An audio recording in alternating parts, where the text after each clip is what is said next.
This pine floor in Yarm was heavily painted in a really dark black. The customer wanted the black removing, so fully sanded off, and then putting some pine slivers into the gaps to gap fill, to improve airflow, keep it warm and help with maintenance. So we started off with a belt sander and managed to get some of this coating off.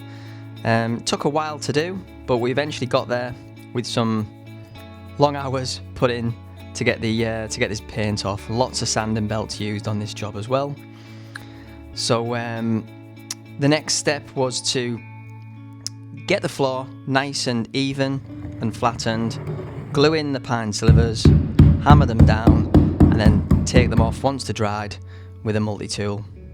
So the floor looked pretty good once the pine slivers had all been removed, nice and flat, and we were ready for the next stage. So the next stage of the floor, as you can see, the pine slivers now are all flattened. So we flattened them down with a belt sander and then did some fine sanding just to prepare the floor for the next stage, which is the finish. So here's the finished look. It's a clear coat matte lacquer, and let's just remind ourselves what this looked like before. Heavy black paint, no features, no grain showing, just a very practical black floor. And then it was totally transformed into this luscious, Nordic feel, natural look pine.